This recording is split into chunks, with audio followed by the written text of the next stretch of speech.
It can be a culture shock. No more have you got the dressing room banter.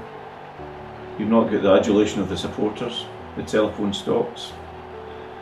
And of course, most guys are stuck under the wife's feet as well, which isn't healthy for any relationship as such. And hence, that is why you look at not just footballers, but a lot of sportsmen, for the reasons just mentioned. That's why a lot of marriages break down after a professional career, because there is a massive void. There's a massive hole to fill in there. Many professional footballers aspire to play in the Premier League or to represent their country. They want to be at the top of their game with fans adoring them. But what happens when the playing days are over and retirement begins?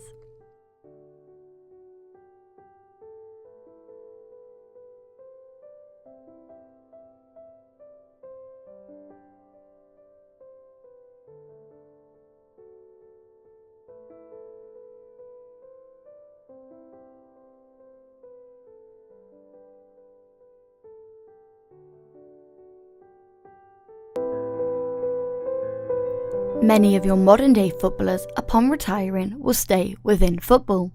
They will go into coaching, management, or some turn to punditry. But for others, things dramatically go downhill. They turn to drink, drugs, or gambling.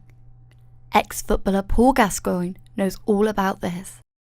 Sometimes I'm in a good mood and that, and then all of a sudden I wake up and I've got a bottle of gin next to us. And I think, where did that come from? And the tools I was learning from when I went to treatment, it's good coming to use because it saves us 15,000 in rehab. But you know what, people, when you come on, it divides opinion. A lot of people say, great to see you, and we wish him so much. Yeah. Other people say, well, why doesn't he help himself? Which is what people say to addicts. Yeah, I mean, sometimes when you have these tough times and people say, you know, it's good to say you're doing well in that, but they don't know what's happening internally. And, you know, instead of me, like, sharing it like I am with you now, I sort of block it out, and me ego gets the better of us. Me front gets the better of us. I think I'm better than alcohol. I think I can beat it, and that's the problem, you know. But it isn't just Paul battling his demons. Kenny Sampson has struggled with a drink problem. Jeff Whiteley revealed his battle with drugs. Jimmy Greaves saw drink was killing him.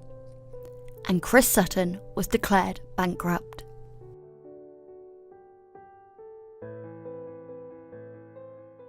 I've come to the Human Performance Centre at the University of Lincoln to find out why some footballers don't want to talk about their problems with drink, drugs or gambling. I do think there's an environment of get on with it, you know, come on, just toughen up a little bit, do better in that aspect.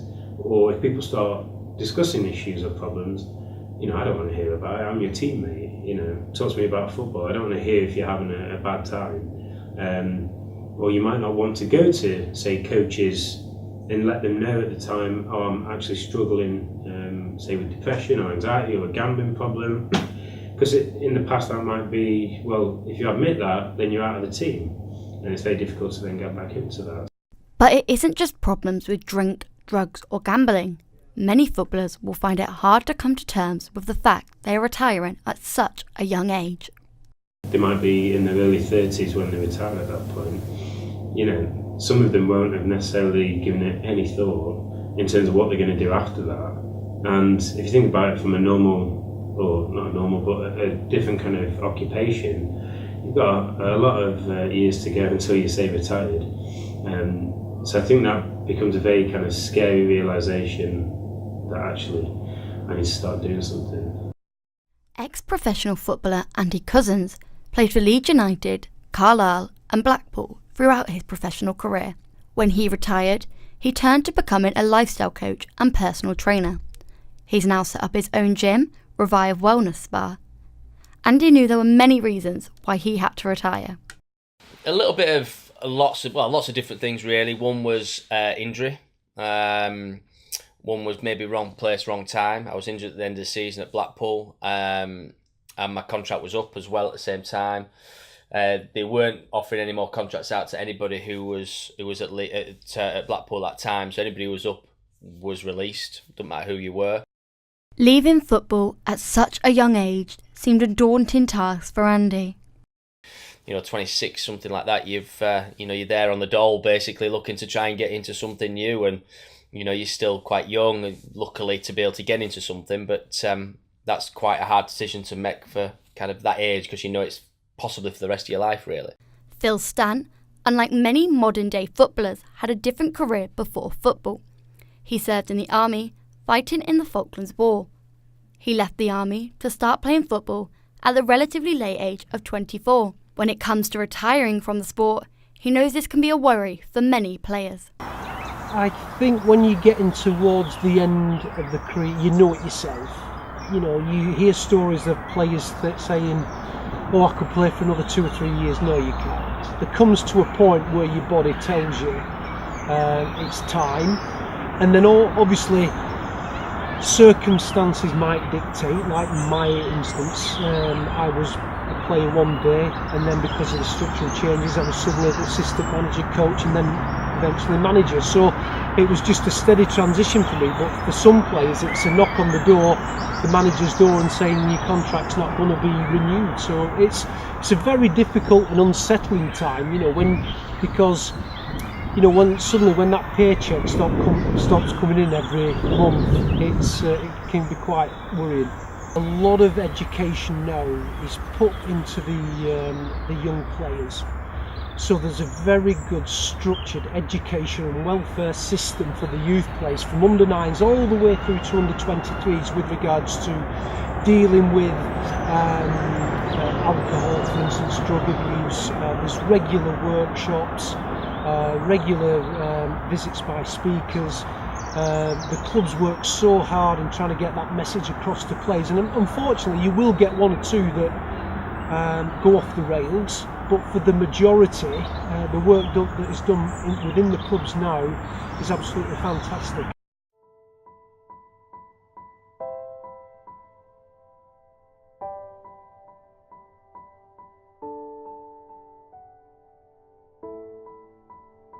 The Professional Footballers Association was formed on the 2nd of December 1907 and is the world's longest established professional sportspersons union. Their education department help players get ready for life after football by going into clubs and talking to them about what they have planned for after they retire.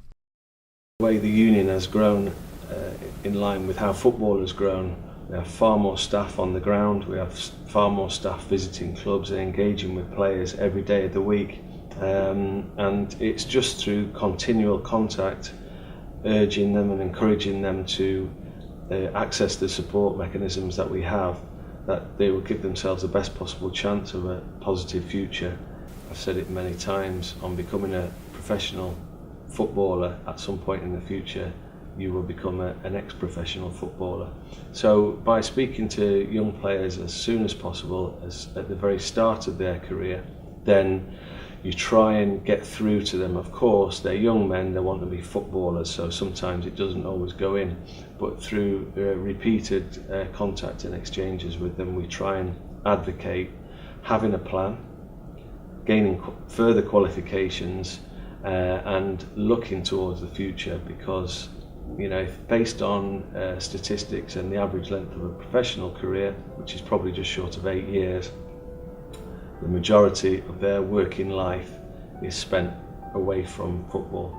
Make sure you've got a career or a pathway for when you have finished, because not all players have got the bank balance of Premier League players, so it's all right for them players. They can retire in comfort and luxury, but for the majority, especially in the lower leagues, they need another career. As many qualifications as you possibly can, have so many irons in the fire. If you can plan ahead, and not only that, just before you retire, just go out there and it's just a little bit of coaching with be it the youth team at your football club, or you've got if it's media stuff, or whatever. It's just whatever you fancy, because you've got the rest of your life. And if you're retiring, be it in your 30s, if you're very fortunate, you've got a long way to go. Get another qualification behind them of some sort, which they can use later on in life, because it's the majority of people in football now, there's only going to be a percentage of people who are 16 to 17, 18 year old who are actually going to play in the first team. There's maybe, I think it's about 0.5% or 1%. When they come out of football, never forget what you've been in. Because at the end of the day, it's something which every kid wants to do. So you've done that dream and nobody can ever take it away from you. But on the same side of that is you've got to kind of leave it behind and you've got to start a new chapter in your life as well.